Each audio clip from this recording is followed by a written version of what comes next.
दैवत राजश्री छत्रपती भारताच्या घटनेचे शिल्पकार महामानव डॉक्टर बाबासाहेब आंबेडकर, आद्य क्रांतिकारक राघोजी भांगरे, बिरसा मुंडा, लक्षात ठाकूर,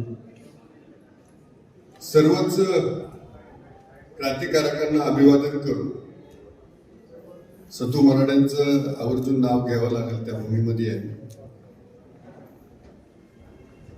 या पवित्र आणि पावन भूमीमध्ये आज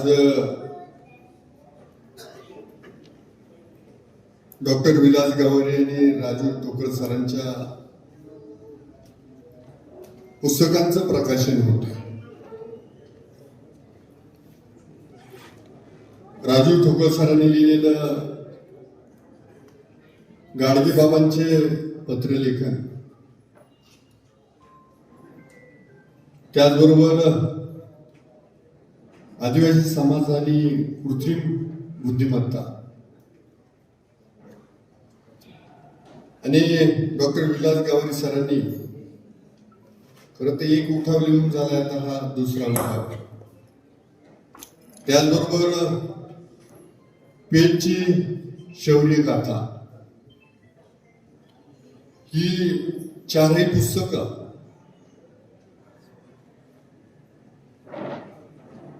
आदिवासींचं अस्तित्व, आदिवासींची परंपरा, आदिवासींनी केलेली क्रांती याची भविष्य काळामध्ये साक्षी देणार आहेत. आधी राजू ठोकळ सरांनी धांगड की धनगर हे पुस्तक लिहिलं आणि ते एक दस्तऐवज म्हणून धनगरांच्या विरुद्ध लढण्यासाठीच्या लढाईत आपल्याला आजही मार्गदर्शक आहे. कारण ते आव्हान आपल्या पुढचं संपलं नाही. आणि आज या पुस्तकाच्या खरं तर प्रकाशन सोहळ्याला आवर्जून उपस्थित असणारे आपल्या समाजाचं भूषण, महाराष्ट्राचं भूषण आदरणीय नामदार नरहरी झिरवाळ साहेब, एकदा त्यांच्या उपस्थितीसाठी जोरात टाळा. त्याचं कारण आहे, रात्री 11 वाजता मुख्यमंत्र्यांच्या भेटीला आदिवासी विकास मंत्री आणि झिरवाळ साहेब गेले. रात्री 1 वाजेपर्यंत चर्चा झाली आहे आणि सकाळी त्यांना परत सकाळची घोडदौड करत इथे यावं लागलं. म्हणजे रात्री डोकं टेकतोय तोपर्यंत आदिवासींचे प्रश्न उठल्यानंतर हे आदिवासींसाठीचा लढा, ही त्याची कारणं पण तशीच आहे. खर तर राजू ठोकळ सर मागाची म्हटले की अकोल्यात निदान त्या निमित्तानं तरी त्यांना आठवण जाईल की अकोल्यात मोठा आदिवासी जागतिक दिवस. आमचा प्रयत्न याच्यातून समाज संघटित व्हावा, एकत्र यावा, आपली ताकद दिसावी. प्रत्येक सणामागे जसा हेतू असतो तसा तो आदिवासी जागतिक दिन करताना आमचा काहीतरी हेतू आहे. हा, त्याच्यात प्रबोधन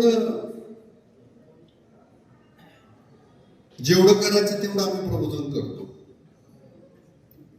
जर त्या दिवशी मिरवणुकीचा माहोल आणि आम्ही जर लोकांना लेक्चर व्याख्यान देत बसले तर राजकीय कुणी येणार नाही. असं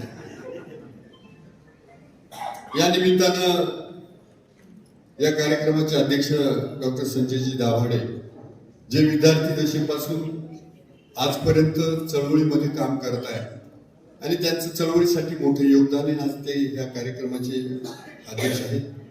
त्याचबरोबर ज्यांनी सूत्रसंचालन केले ते डॉक्टर संतोषजी सुपे, या कार्यक्रमाला आवर्जून उपस्थित असणारे जयेंद्रजी दुबळा आणि प्रियदर्शिनी दुबळा मॅडम, त्याचबरोबर संजयजी गावरे साहेब, उषाताई मुंडे, कमलताई शेळकंदे, आमचे मित्र राहुलजी भांगरे, विनोद केदारी, ममताताई भांगरे दुसऱ्या बीजमाता, त्याचबरोबर मधुसूदन मोहिते, गिरजाताई बिचड, दामशे साहेब, सर्वच तोलामोलाचे मान्यवर या निमित्तानं उपस्थित आहेत. व्यासपीठावरील आणि समोरील सगळं मान्यवरांनी उपस्थित मिळतात.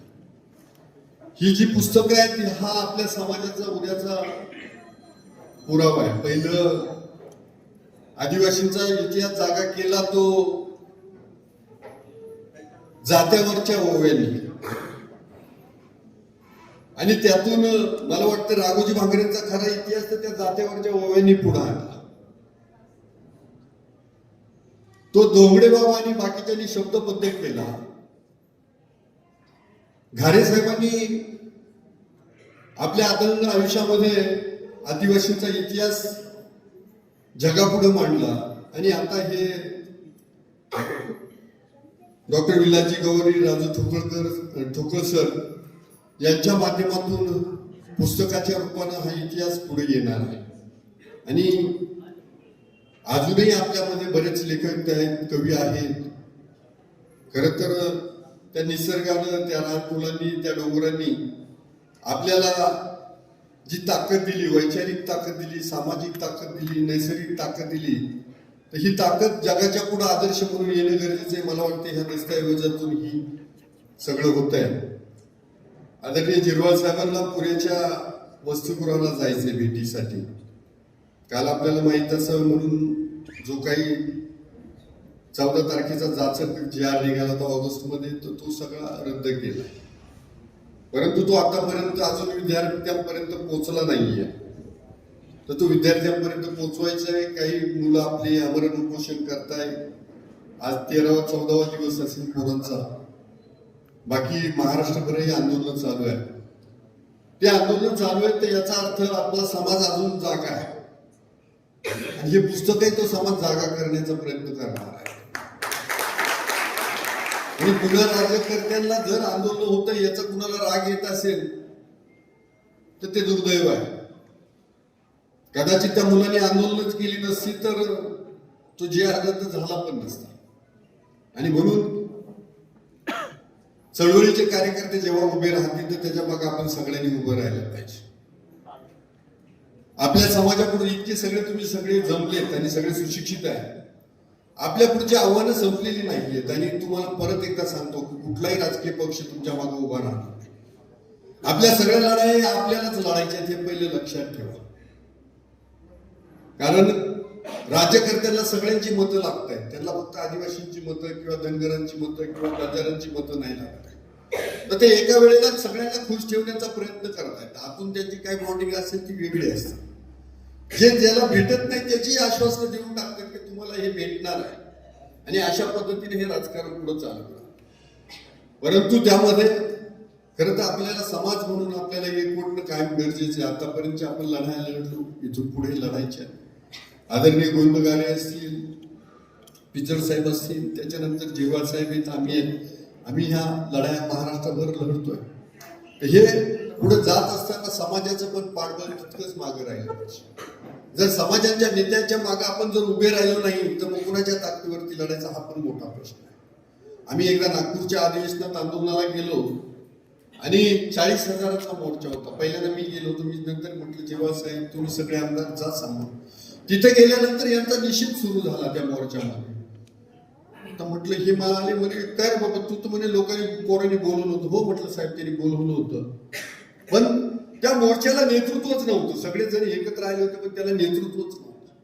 त्यामुळं आपण आपल्या नेतृत्वाचा सन्मान ठेवला पाहिजे, एवढंच मला या निमित्तानं सांगायचं आहे. बाकी त्या पुस्तकाला आपल्या सर्वांच्या वतीनं ही जे काही 4 पुस्तकं येतात त्याला आपल्या सर्वांच्या वतीनं मनापासून शुभेच्छा देतो. आदिवासींचा उठाव हे दुसरं पुस्तक येते. भविष्य काळातही त्यानंतरची जी काही क्रांती झाली त्या निमित्तानं पुढचाही उठाव येईल. धनगरांच्या विरुद्ध लढताना जो काही उठाव झाला तेही या पुस्तकात पुढच्या काळात बंदिस्त होईल. कारण आपल्याला ज्या चळवळी आहेत त्या चळवळीत पुढच्यासाठी मार्गदर्शन ठेवणार आहे. जे काही भेटलंय 1977 पासून धनगर 76 पासून धनगरांची लढाई चालू झालेली होती, त्याचा निकाल आपल्याला 2023 ला लागतोय. 50 वर्षी ही लढाई आपण लढलेली, याचं पण भान आपल्याला असलं पाहिजे. आणि शिकलेल्या सवरल्यांकडून मी परत एकदा नमूद करतो, आदिवासी जागतिक दिनाला एकत्र नाही आले तरी चालेल, परंतु समाजाचे जेव्हा मोर्चे निघतील, आंदोलन निघतील तर त्यावेळेला या. आणि तो मेंदू साबित ठेवायचा असेल तर त्याला पुस्तकं वाचणं गरजेचे आहे, चळवळीचे विचार ऐकणं गरजेचे आहे. आणि ह्या निमित्तानं तो जागर मांडण्याचा प्रयत्न केला. परत एकदा लेखकांसाठी त्यांच्या साहित्यासाठी मनापासून शुभेच्छा देतो आणि थांबतो. जय हिंद, जय महाराष्ट्र, जय